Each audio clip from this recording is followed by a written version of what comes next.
Mes bien-aimés dans le Seigneur, que la paix et la grâce de Dieu soient avec vous. Nous comptons dans leur ça pour nous retrouver ou pour nous présenter parole bon Dieu pour journée. Parole bon Dieu pour journée, c'est toujours avec Zamion, Yus Velomeus Velo. Nous comptons parce que dans leur ça, vous pourrez prêter attention à parole bon Dieu pour journée. Nous espérons bon Dieu va bénir à travers parole. Je dis à parole bon Dieu pour journée dit sagesse et humilité face à l'avenir. Sagesse et humilité face à l'avenir.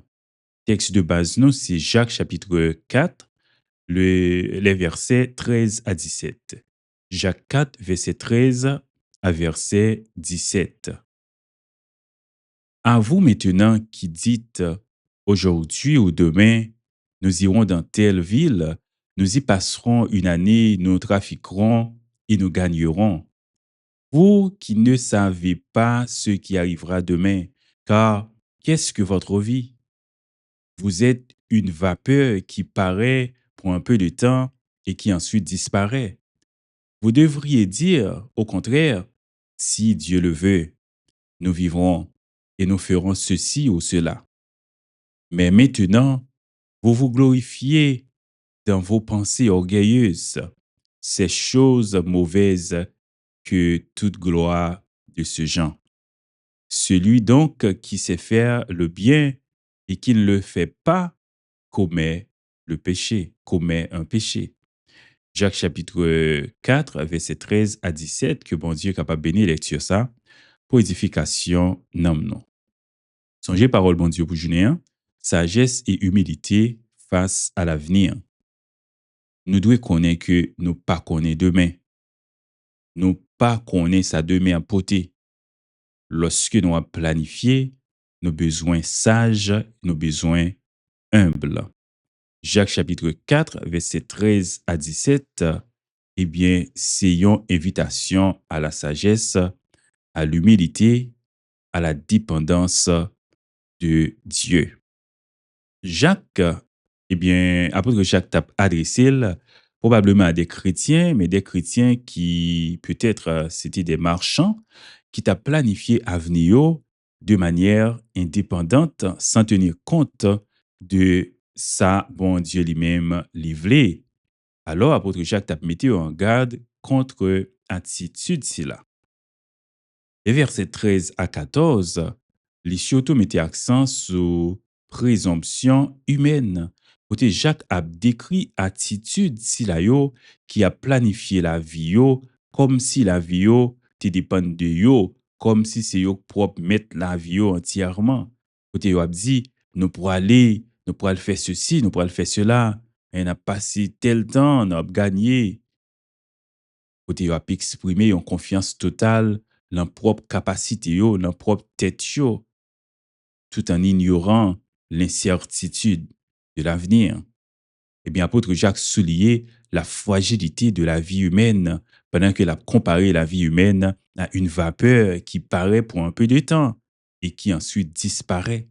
Donc, image ça hein, lui-même, lui soulignait la brièveté de la vie humaine, l'incertitude de l'existence humaine. C'est important pour nous songer que la vie nous fragile. Pour nous songer, nous pas connaître demain, nous pas connaître ça demain à porter. Ça fait nos besoins compter genoux avec sagesse.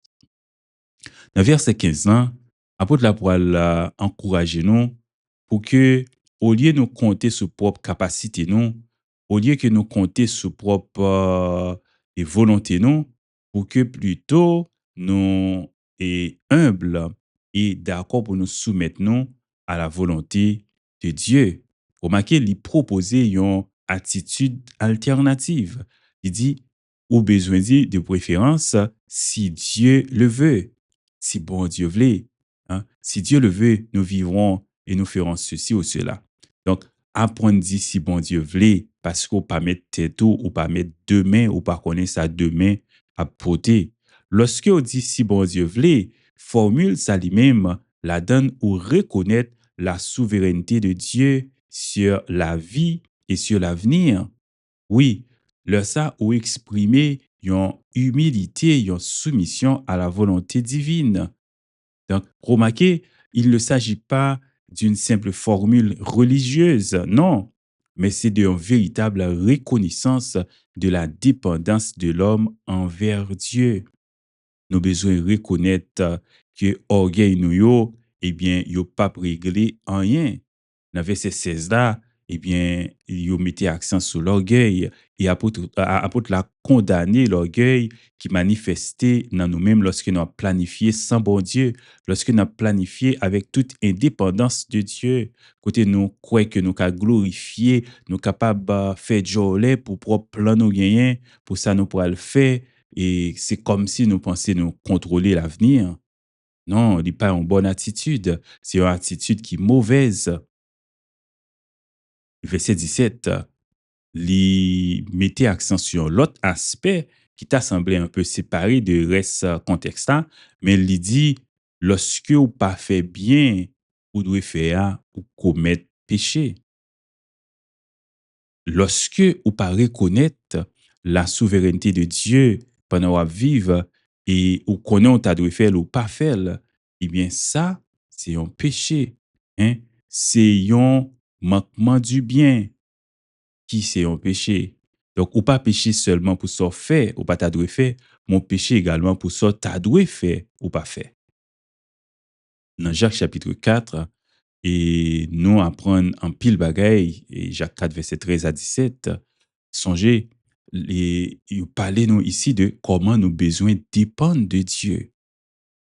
Passage là, rappelez nous que nous pas mettre tête, nous pas mettre avenir, nous pas mettre dans demain. Donc, la vie nous et avenir nous, li dépend de Dieu et li inviter nous à l'humilité pour que lorsque nous planifions, lorsque nous n'avons pas abordé l'avenir, pour nous humbles et sages, pour nous connaître, c'est la volonté de Dieu d'abord. Et lui également, rappelez-nous que et lorsque nous comptons sur bon Dieu, lorsque nous disons si bon Dieu voulait, nous mettez alors en valeur la souveraineté de Dieu. Et c'est comme ça, projet nous yo va réussir. Songer, nous pas mettre à venir, non. C'est ça qui fait que parole bon Dieu pour jeûner a dit, sagesse et humilité face à l'avenir. C'était amis, Yus Velormeus Velo qui t'a présenté aux paroles bon Dieu pour jeûner. Nous prions que vous été avec la paix de Dieu et que bon Dieu capable de sagesse et humilité nécessaires lorsque vous planifiez l'avenir. Que bon Dieu capable de bénir.